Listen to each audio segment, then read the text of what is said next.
Ниту силен економски бум, ниту нови инвестиции, ниту пониски даноци, ниту пак подобра живеачка. 2020 ја дочекуваме со големи економски неуспеси и доосиромашување на граѓаните, рече лидерот на ВМРО ДПМН Христијан Мицкоски, анализирајќи ги преку бројки годините наназад. Наместо стапка на економски раст од 5%, сега тоа е помало 3,5%, што значи 150 милиони евра помала додадена вредност во економијата. Реалноста говори дека Македонија тоне. Несигурноста е се присутна, во домашните компании ништо не се менува, а наплатата оди се потешко.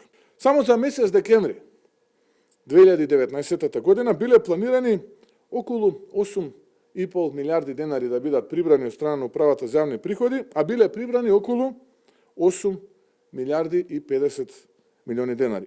Во меѓувреме странските инвеститори дадоа црвен картон на владата. Само во првите 6 месеци лани имало 55,6 милиони евра, што е најслаб резултат во изминатата деценија. Стапката на реализација на капиталните расходи е под 50%, што значи 200 милиони евра помалку реализирани инфраструктурни капитални проекти.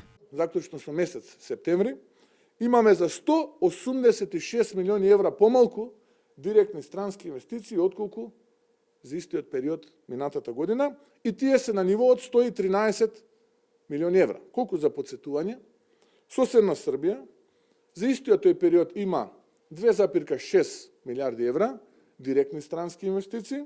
Мицкоски рече дека данокот на личен доход бил за 1,98% помал од планираниот и тоа било поради зголемената даночна ставка заклучно со октомври. Ако не беше така, рече Мицкоски, оваа ставка на потфрлање ќе беше двоцифрена. За цели 70 милиони евра имаат потфрлање од тоа што било планирано на почетокот на годината. Куповната моќ и стандардот и натаму остануваат болна тема меѓу граѓаните. Иако институциите велат дека имало подобрување, граѓаните се жалат дека едве преживуваат. Само лаги и државава ни е направива партал. Се иселува народот од сиромаштија, од несигурност, од се. Иако власта се фали дека просечната плата пораснала, проблемот е што ретко кој ја зема, но според синдикалната кошница за едно семејство потребни се на 32.000 денари. Дел од граѓаните велат дека се оптоварени со проблеми кои ги имаат во континуитет наназад, како што се ниските плати и пензии, големата стапка на невработеност, како и селувањето на младите.